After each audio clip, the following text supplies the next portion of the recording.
Bismillahirrahmanirrahim. Assalamu alaikum. Grade 9. Hope that you all will be fine.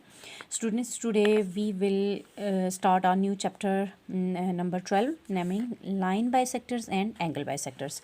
Students, तो हमें theorem 12.1 पे जाने से पहले आपको पता होना चाहिए लाइन बाइसेक्टर और एंगल बाइसेक्टर होते क्या हैं. ठीक है स्टूडेंट्स, तो देखिए हमारे पास जो है लाइन बाइसेक्टर का मतलब तो ये है कि एक जो हमारे पास लाइन है, ठीक है, तो दूसरी लाइन उसको इस तरह से बाइसेक्ट करे, उसके मिड पॉइंट से बाइसेक्ट करे ताकि वो दोनों जो हैं इक्वल पार्ट्स में, वो लाइन जो है वो दो इक्वल पार्ट्स में डिवाइड हो जाए. ठीक है, तो ये हमारे पास बाइसेक्ट का मीन आप माइंड में ये रखें कि बाइसेक्ट का मतलब ये होता है दो इक्वल पार्ट्स में डिवाइड करना. ठीक है, तो लाइन बाइसेक्टर यानी कि लाइन को इस तरह से बाइसेक्ट किया जाए कि उसके दो इक्वल पार्ट्स बन जाए. ठीक है, और एंगल बाइसेक्टर का भी यही मतलब है, एंगल को इस तरह से बाइसेक्ट किया जाए, यानी ये हमारे पास एंगल है ए बी एंड सी, तो इसकी वर्टेक्स से इसको इस तरह से बाइसेक्ट किया जाए कि ये दो इक्वल पार्ट्स में डिवाइड हो जाए. बाइसेक्ट का मतलब ये है. ठीक है, तो यहाँ से जब इसको डिवाइड किया जाएगा तो ये हमारे पास क्या कहलाएगा, एंगल बाइसेक्टर. ठीक है स्टूडेंट्स, एक दो डेफिनेशंस हैं जो आपने ज़रूर भी अपनी नोटबुक में लिखनी है. अब यहाँ पर देखें, ये हमारे पास है right bisector of a line segment. ठीक है, अब लाइन सेगमेंट का राइट बाइसेक्टर क्या होता है, पहले आपको पता होना चाहिए लाइन सेगमेंट क्या होता है. मैंने आपको इससे पहले भी बताया, जैसे ये एक लाइन है, इसके बोथ साइड्स पे एरो हेड बने हुए हैं, तो इट्स मीन ये क्या है, लाइन है. ठीक है, और अगर इसके बोथ साइड्स पे ये देखिए, एक ये मैं लाइन ले लीजिए, यहाँ एरो हेड नहीं बने तो इसका मतलब है ये क्या है, लाइन सेगमेंट है, यानी इसके ये एंड पॉइंट्स हैं, ये दोनों साइड पे मज़ीद इंक्रीज़ हो सकती है बट ये नहीं हो सकती, ये इसके एंड पॉइंट्स हैं, तो ये लाइन सेगमेंट होता है. ठीक है, ये लाइन और ये लाइन सेगमेंट. अब देखें लाइन सेगमेंट की डेफिनेशन क्या है. A line L is called the right bisector of a line segment. ठीक है, किसी लाइन को हम कब जो है वो राइट बाइसेक्टर कहेंगे लाइन सेगमेंट का, if L is perpendicular to the line segment and passes through its mid point. ठीक है, हम जो है जैसे ये लाइन है, सेगमेंट है हमारे पास ए बी, अब ये जो हम इस पे ले रहे हैं, बाइसेक्टर ले रहे हैं, इसको नाम क्या दिया है, L. If L is perpendicular to line segment, perpendicular से याद रखें कि इस तरह से उसको कट करे कि वहाँ पर 90 डिग्री का एंगल बने. ठीक है, अब 90 डिग्री का एंगल कब बनता है, जब इस तरह से लाइन बाइसेक्ट्स हों. देखें, अगर इस तरह लाइंस बाइसेक्ट्स होती हैं ना, सॉरी, इस तरह से इंटरसेक्ट होती हैं, बाइसेक्ट मीन दो इक्वल पार्ट्स में डिवाइड करें. अब इस तरह मैंने इंटरसेक्ट किया है, इनको काटा, तो यहाँ तो ये 90 डिग्री का एंगल नहीं बनेगा, जबकि यहाँ बन रहा है. ठीक है, यहाँ 90 डिग्री का एंगल बन रहा है. अगर L is perpendicular to the line segment, if जो यानी कि एल जो है वो लाइन सेगमेंट के क्या हो, परपेंडिकुलर हो, तो ये एल जो है ये परपेंडिकुलर है ए बी पे. क्यों, क्योंकि ये 90 डिग्री का एंगल बना रहा है. And passes through its mid point, और इसके मिड पॉइंट से पास हो रहा है. तो ये डेफिनीशन है किसकी, राइट बाइसेक्टर की. ठीक है स्टूडेंट्स, अब ये एल सी क्या है, L C is called right bisector of A B. ये एल है ना, और यहाँ इसको सी का नाम दे दिया है, यहाँ एल से यहाँ तक सी. ठीक है, because it passes through its mid point C, ये जो मिड पॉइंट है, इस पॉइंट मिड पॉइंट को सी कहा गया है. ठीक है, कह रहे हैं क्योंकि ये इसके मिड पॉइंट से, एल सी जो है वो ए बी के मिड पॉइंट से पास हो रहा है. ठीक है, और परपेंडिकुलर पास हो रहा है, इसलिए हम इसको क्या कहेंगे, right bisector of line segment. ठीक है, तो ये आपने डेफिनेशन अच्छी तरह से अपने माइंड में बिठानी है. एक ये कि जो लाइन यहाँ से पास हो रही है वो मिड पॉइंट से पास होनी चाहिए और परपेंडिकुलर होनी चाहिए ए बी पे. ठीक है, 90 डिग्री का एंगल बनाए और मिड पॉइंट से पास हो. ठीक है, ये तो था राइट बाइसेक्टर. अब है एंगल बाइसेक्टर. एंगल बाइसेक्टर जो है इससे भी ज़्यादा सिंपल है. Ray B P is called bisector of angle A B C. देखें, एंगल ये जो हमने लिया ना ए बी सी, ये है एंगल. अब अरे एक रे जो है हमने ली, ये रे ली, ये तो ऑलरेडी बी पॉइंट कहा हुआ है, इसको पी कह देते हैं. बी पी एक रे है.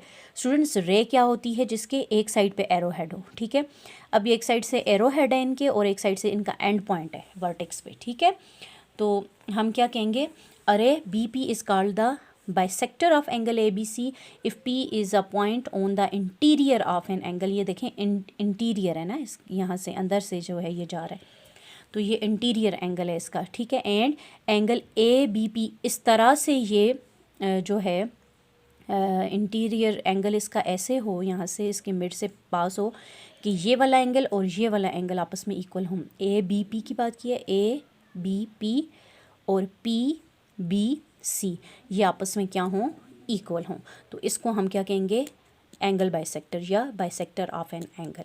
तो ये दो डेफिनेशंस जो हैं आपने अच्छी तरह से माइंड में बिठानी है और अपनी नोटबुक के अंदर लिख लेनी है। अब देखें जो थ्योरम 12.1 है उसकी स्टेटमेंट हमें क्या कहती है, any point on the right bisector of a line segment. ठीक है, एक लाइन सेगमेंट है हमारे पास ए बी, ठीक है, और उसके राइट बाइसेक्टर पे कोई पॉइंट है, ठीक है, any point on the right bisector of a line segment is equidistance. ठीक है, ये है लाइन सेगमेंट, ये आ गया राइट बाइसेक्टर, ठीक है, इस पे कोई पॉइंट है और वो पॉइंट क्या है, is equidistance from end points of the line segment.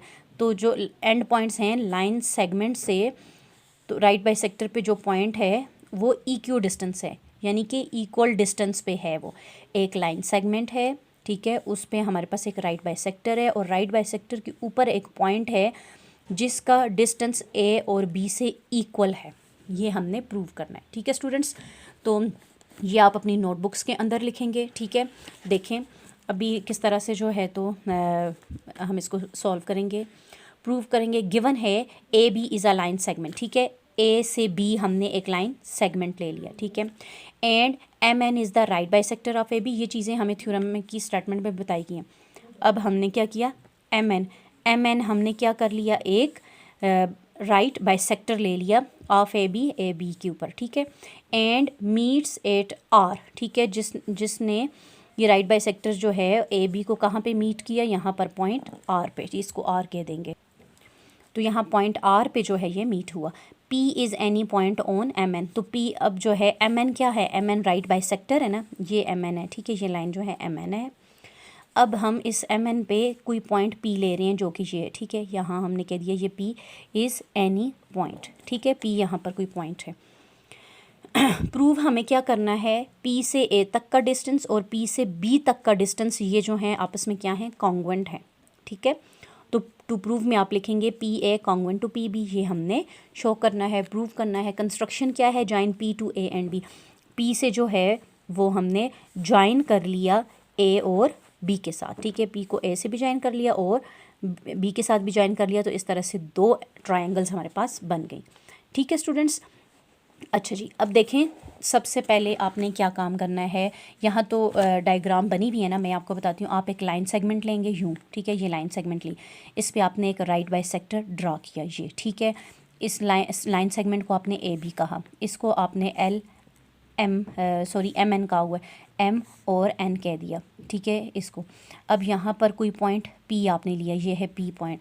अब इस P को आपने A से भी ज्वाइन कर लिया और B से भी ज्वाइन कर लिया, इस तरह से दो ट्रायंगल्स बन गए आपके पास। ठीक है, आई थिंक आपको समझ आ गया होगा, तो मैंने रफ बना के आपको बताया। अब कंस्ट्रक्शन भी आपने कर लिया, P को A और B से ज्वाइन कर लिया, ठीक है। अब हम इसको प्रूव करेंगे। In triangle ARP and triangle BRP, देखें A और इस पॉइंट को R कहा था ना, ये ARP एंड BRP, इन दोनों में कॉरेस्पॉन्डेंस देखेंगे, ठीक है, कॉरेस्पॉन्डेंस का साइन है ये। PR कॉन्ग्वेंट टू PR, P से R तक का जो डिस्टेंस है वो इस ट्रायंगल में भी है, इसमें भी है, तो ये क्या है, हमने लिखा PR कॉन्ग्वेंट है PR के, यस, ये अपने कॉन्ग्वेंट है, अपने इक्वल है, तो रीज़न में आप क्या लिखेंगे, कॉमन है, ठीक है। AR कॉन्ग्वेंट टू BR, AR कॉन्ग्वेंट है BR के, क्यों, राइट बाइसेक्टर है ना इस पे, तो राइट बाइसेक्टर किस मिड पॉइंट से पास होता है, तो हम क्या लिखेंगे रीज़न में, given that R is the mid point of AB, yes, या तो हमें गिवन है यहाँ पे कि ये जो है क्या है, मिड पॉइंट है, सॉरी देखें राइट बाइसेक्टर कहा गया है, तो राइट बाइसेक्टर हमें पता है मिड पॉइंट से पास होता है, इसलिए हम कह सकते हैं कि ये मिड पॉइंट है AB का, ठीक है। एंगल 1 कॉन्ग्वेंट टू एंगल 2, यहाँ एंगल 1 बन रहा है और यहाँ एंगल 2, ठीक है, और दोनों क्या है, 90 डिग्री के एंगल्स हैं, तो इसके आगे आप रीज़न में क्या लिखेंगे, राइट एंगल्स। अब देखिए स्टूडेंट्स, हमारे पास दो साइड्स और एक एंगल, दूसरी ट्रायंगल की दो साइड्स, देखें एक ट्रायंगल की दो साइड्स और एक एंगल, दूसरी ट्रायंगल की दो साइड्स और एक एंगल की इक्वल आ गई, इट्स मीन वो क्या है, कॉन्ग्वेंट है by side angle side postulate से, ठीक है। देयरफॉर हम कह सकते हैं ट्रायंगल ARP कॉन्ग्वेंट है BRP के, ये दोनों ट्रायंगल्स क्या होंगी, कॉन्ग्वेंट हो गई। Hence AP congruent to BP, hence AP P, A से पी तक का डिस्टेंस और बी से पी तक। क्यों हम कह रहे हैं? क्योंकि ये कॉरस्पॉन्डिंग साइड्स हैं। आपने जब ये कह दिया कि दोनों ट्रायंगल्स जो हैं वो क्या हैं, कॉन्ग्रुएंट है, तो उनकी तमाम कॉरस्पॉन्डिंग साइड्स भी क्या हैं, कॉन्ग्रुएंट है। तो रीज़न में आप लिखेंगे corresponding sides of congruent triangles. तो देखें बी पी जो है वो कॉन्ग्रुएंट है ए पी के, ठीक है। बस ये आपका प्रूफ था। और लास्ट में आप क्या लिखेंगे? So it is proved that P is equal distance from A and B. Yes, तो हमने प्रूव कर लिया कि पी जो है वो इक्वल डिस्टेंस पे है ए और बी से, ठीक है। सिंस पी इज़ आर्बिट्रेरी, जो सिंस पी जो है वो हमारा कोई भी पॉइंट था, ठीक है, कोई भी पॉइंट था जिसको हम कह रहे हैं कि arbitrary. So any point on M N will be equal distance from A and B. तो फिर जो एम एन पे हम कोई भी पॉइंट लें तो वो क्या होगा, इक्वी डिस्टेंस होगा ए एंड बी से। और यही हमने प्रूव करना था और हमने प्रूव कर लिया।